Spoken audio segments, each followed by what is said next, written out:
هما 3 دقايق 3 دقايق ومديله. ما استناش، هو ما استناش عليهم، خدهم كده في الملف على طول.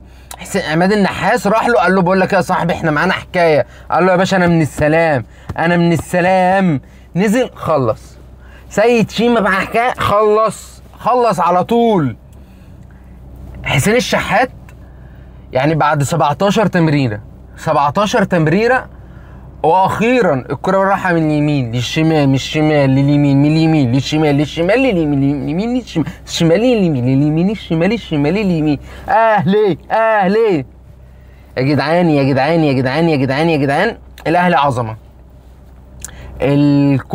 الكوره بتحتاج لعيب يخلص، لعيب تكنيك كده يكون مختلف.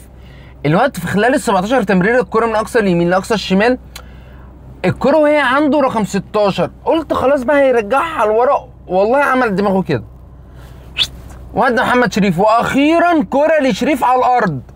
احنا عمالين نرفع ليه والواد ده كله حاجه و80 100 حاجه و80 واللي بيلعب عليه 100 حاجه و90. طب ليه بنلعب عرضيه؟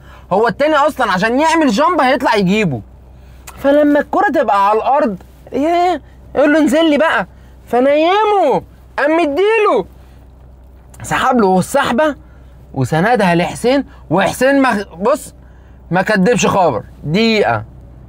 دقيقتين كمان هوبا الكرة مش بتاعته، دخل حط نفسه، خد الشلوت في صدره، هوبا بيلن على طول. انت بتحتاج لعيب عنده حلول، بيتقعدوا ليه؟ مش ده بس، اي لعيب عنده حلول حتى لو انت سايبه على الدكه ده ورقه رابحه. انت ما نزلتوش غير لما طاهر اتصاب، والحمد لله ان هو اتصاب. والله يا طاهر انا بحبك، بس انت من ساعه لما جيت من المقاولين مش انت بتاع المقاولين اصلا. يعني احسن مرحله ليك برضو مش نفس النسخه اللي انا شفتها عليك في المقاولين. يا ريتك كنت احترفت وما جيتش يا عم، بعيد عن ان انت ابن ناس يعني، والله الواحد بيحبك، بس يلا هو نصيب. فالكوره محتاجه شويه تفانين.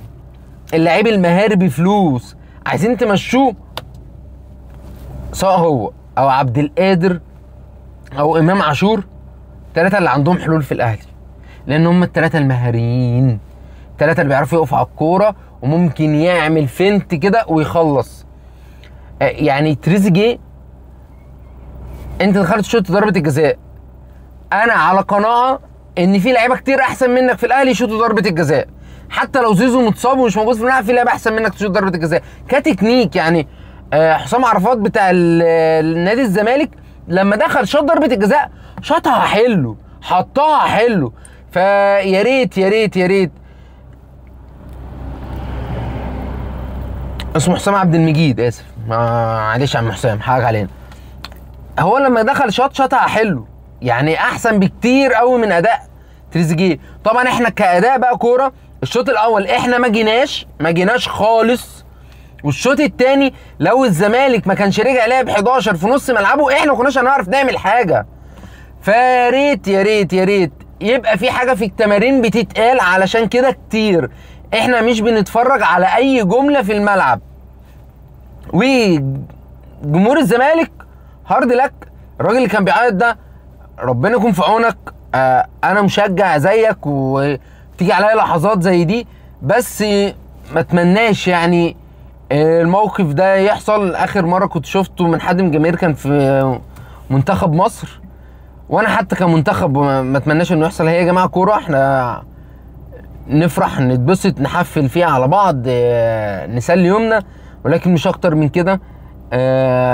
الكلام اللي انا بقوله لك ده انا عارف ان هي حاجه ما فيش عليها كنترول، انا اوقات مش بعرف اعملها، اوقات ببقى متعصب جدا وقت الماتش لو يعني خسرنا واحنا عاملين اداء ببقى ساعتها متضايق جدا، فمش هنظر عليك، ولكن بنصحك حتى لو بالحاجه اللي انا مش عارف اعملها.